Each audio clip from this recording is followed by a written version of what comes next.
नाशिकच्या तपोवन परिसरात भारतीय ट्रेड युनियन संघटनेचं आंदोलन, झाडे वाचवा झाडे जगवा आंदोलकांची घोषणाबाजी, तपोवनमधील वृक्षतोड प्रकरणी विविध संघटना आक्रमक। तपोवन वृक्षतोडीच्या विरोधात आता मनसे आंदोलन करणार। मनसे चित्रपट कर्मचारी सेनेकडून तपोवनातील कमानीजवळ शनिवारी निषेध नोंदवला जाणार। यावेळेला सर्व कलाकार सुद्धा सहभागी होणार असल्याची माहिती। तपोवन प्रकरणी नाशिकमधील तरुण पंतप्रधानांना हरकतनामा पाठवणार। पंतप्रधान, मुख्यमंत्री आणि सुप्रीम कोर्टाला पाठवणार हरकतनामा। पर्यावरण प्रेमींकडून हरकतनामा भरून घेण्यास सुरुवात।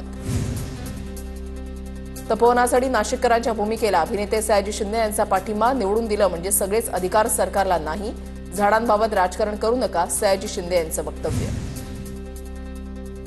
नाशिक योग विद्या केंद्रातर्फे तपोवनात झाडांच्या संवर्धनासाठी योगासनाचं आयोजन, प्राणवायू देणाऱ्या झाडांच्या संवर्धनाचा संदेश देत योगासनं।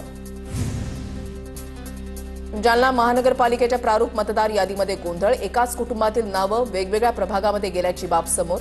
सामाजिक कार्यकर्त्यांसह विविध स्तरातून 1969 हरकती दाखल। नाशकात मतदार याद्यांमध्ये जिवंत असलेल्यांना मयत घोषित करून मतदार याद्यांमधील नावं वगळली। नावं वगळत असताना मृत्यू प्रमाणपत्रही जोडण्यात आल्याची माहिती उघड। भाजपच्या 2 पदाधिकाऱ्यांची नावं वगळून मयत घोषित केल्याची माहिती उघड। कराडच्या जयवंत शुगर्सकडून चालू हंगामातील पहिल्या पंधरवड्यामधील बिल शेतकऱ्यांच्या खात्यावर जमा। गाळप झालेले 35 कोटी 16 लाखांचे बिल ऊस पुरवठा केलेल्या शेतकऱ्यांच्या खात्यावर जमा। शेतकऱ्यांकडून समाधान व्यक्त। अमित देशमुखांच्या साखर कारखान्यावर लातूर आणि परभणीच्या शेतकऱ्यांना वेगवेगळे दर, शेतकऱ्यांचा आरोप। साखर कारखान्यावर शेतकऱ्यांचं आंदोलन, योग्य दर मिळाला नाही तर अमित देशमुखांच्या घरासमोर आंदोलन करणार, शेतकऱ्यांचा इशारा। गोंदियामध्ये सालेकसामधील ईव्हीएम छेडछाड प्रकरण तापलं। भाजप वगळता सर्व उमेदवार, नागरिकांचा तहसील कार्यालयावर मोर्चा। निवडणूक प्रक्रियेमध्ये नियमांचा भंग झाल्याचा आरोप। सालेकसा नगरपंचायतीमध्ये ईव्हीएम छेडछाड प्रकरणावरून 12 तास आंदोलन। गोंदियाच्या सालेकसामध्ये मोनिका कांबळेंची निवडणूक निर्णय अधिकारी पदावरून मुक्तता, तर 2 दिवसाच्या मुदतवाढीमुळे आंदोलन मागे। उद्या संध्याकाळपर्यंत संबंधित अधिकाऱ्यांच्या निलंबनाची कारवाई झाली नाही तर पुन्हा आंदोलनाचा इशारा। आष्टामध्ये झालेल्या राड्याच्या पार्श्वभूमीवर स्ट्रॉंगरूमच्या बाहेर पोलिसांचा पहारा। स्ट्रॉंगरूमच्या बंदोबस्तासाठी 256 पोलिसांची नियुक्ती, तर ईश्वरपूर आणि तासगावमध्ये दंगल नियंत्रण पथक तैनात। अक्कलकोटमध्ये स्ट्रॉंगरूमच्या बाहेर पोलिसांचा बंदोबस्त, 15 पोलीस आणि नगर परिषदेचे 5 कर्मचारी स्ट्रॉंगरूमच्या बाहेर। अक्कलकोटमध्ये भाजप विरुद्ध शिवसेना असा सामना। पुण्यातील भोरमध्ये ईव्हीएमच्या स्ट्रॉंगरूमला पोलिसांचा खडा पहारा। 16 सीसीटीव्ही कॅमेऱ्यांच्या निगराणीमध्ये 24/7 एसआरपीएफ जवान, पोलीस आणि निवडणूक कर्मचाऱ्यांकडून पहारा। साताऱ्यामध्ये शिवेंद्रराजेंच्या कन्येचा विवाह सोहळा, लग्न सोहळ्याच्या निमित्तानं जिल्ह्यासह राज्यभरातून विविध मान्यवर दाखल। मुख्यमंत्री देवेंद्र फडणवीस, उपमुख्यमंत्री एकनाथ शिंदेही उपस्थिती राहणार। साताऱ्यामधल्या फलटणच्या 9 सर्कलमध्ये दत्त जयंतीचा उत्साह। दत्त जयंतीच्या निमित्तानं मंदिराला विद्युत रोषणाईसह विविध कार्यक्रमांचं आयोजन, दर्शनासाठी भाविकांची मोठी गर्दी। अहिल्यानगरच्या लोणीमध्ये ग्रामदैवत म्हसोबा यात्रोत्सवाला सुरुवात। पालकमंत्री राधाकृष्ण विखे पाटील यांच्या हस्ते अभिषेक आणि विधिवत पूजन। 7 दिवस चालणाऱ्या यात्रोत्सवात मोठी गर्दी असणार। 18व्या शतकापासून अश्वशौकीनांसाठी ओळख असलेल्या सारंगखेडा यात्रेला सुरुवात। पहिल्याच दिवशी महागड्या घोड्यांची खरेदीमध्ये 40 लाखांचा आकडा पार। आमदार राहुल कुल यांच्या मुलानं खरेदी केला 11 लाखांचा घोडा। नांदेड शहरामधील आंतरजातीय प्रेम प्रकरणातून सक्षम ताटी युवकाची हत्या प्रकरण। सक्षमच्या हत्येच्या दिवशी 2 तरुणांनी संघसेन नगरमध्ये रेकी केल्याचे सीसीटीव्हीमधून समोर। पोलिसांकडून 1 जण ताब्यात तर एकाचा शोध सुरू। नांदेडमध्ये प्राध्यापक जोगेंद्र कवाडेंकडून मयत सक्षम ताटेच्या कुटुंबाची भेट घेत सांत्वन। आचल मामिडवार हिला पोलीस दलामध्ये तर सक्षमच्या भावाला शासकीय सेवेत घेण्याची मागणी। उद्या मुंबईमध्ये मुख्यमंत्र्यांनी दोन्ही उपमुख्यमंत्र्यांची भेट घेणार। नांदेडमध्ये विविध मागण्यांसाठी दिव्यांग बांधवांचा मोर्चा। जिल्हा परिषद, महापालिका आणि जिल्हाधिकारी कार्यालयावर मोर्चा काढण्यात आला। जोरदार घोषणाबाजी करत लोकप्रतिनिधींचा दिव्यांग बांधवांकडून निषेध।